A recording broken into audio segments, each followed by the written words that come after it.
and a pay-per-view that was pretty stacked, and I'm sure anyone who likes wrestling who didn't go is going to regret it, because what we got last night was, for me, I'm going to be honest with you, I think it was one of the best wrestling pay-per-views in history. I actually think this is AEW's best pay-per-view to date.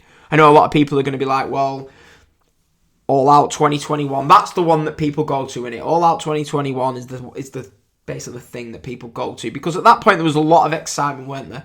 Punk was in his first match. Bryan debuted at the end of the show. Adam Cole debuted at the end of the show. That was probably where AEW peaked. But as an overall actual show, I mean, the good matches on that show were Kenny Omega versus Christian. We got... Who do we get? We got Penta and Phoenix versus the Young Bucks in that crazy cage match. Punk, Darby Allin. And that's really all that really stands out match-wise. I'm sure there was others, MJF Jericho, which wasn't that good, to be honest. So those are like your three big matches that we got on the show. So you got those three matches, yeah, right? And you got the big angle at the end with Bryan and Cole, which is still probably the best thing AEW have done. And you have the whole CM Punk first match. That was probably the most memorable pay-per-view. Probably possibly my favourite pay-per-view. The pay-per-view was like, right, let's go. Let's go with AEW. And since then, it's not really... For me, it's been on a downhill spiral since.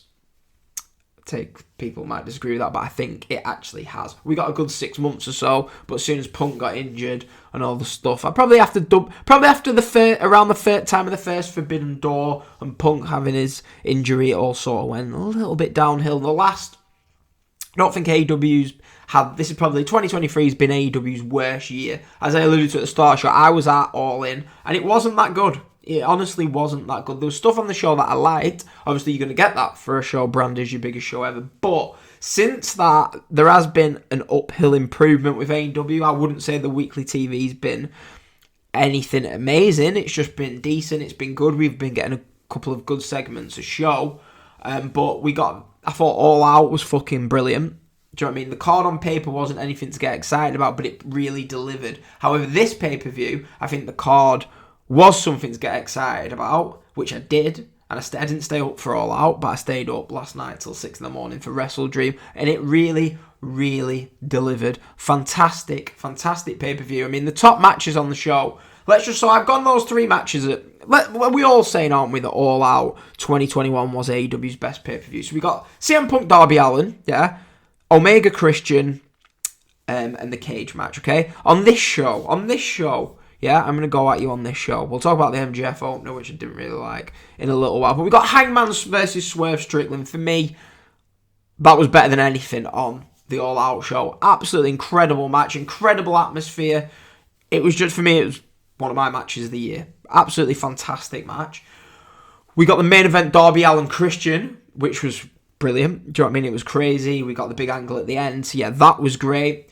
We got Bryan Danielson against Zack Sabre Jr., which was... It might not be to everyone's taste. It was just basically 20 minutes of incredible technical wrestling with a finish at the end. It was a great match. So we got... For me, those two matches were pretty much better than most things on that All Out pay-per-view. And if you surround that by Chris Statlander and Julia Hart, that was really good.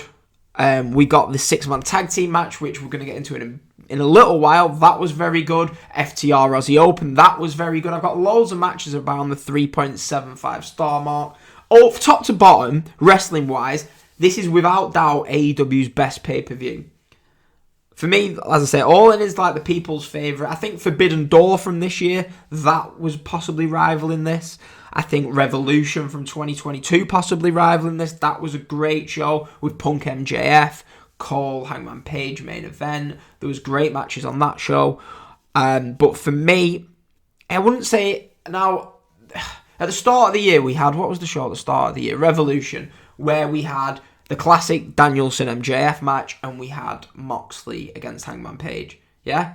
I don't think anything touched Danielson MJF on this show, but that was sort of a 2-match card. This was, just from top to bottom, very good to great matches pretty much the whole way through. So for me, we got great matches, great moments, and probably one of the top 3 moments in AEW history to end the show. So I'm going to go on record and say this is the best top to bottom pay-per-view that AEW have done, and it really needed it. They really needed it because ticket sales are on the decline.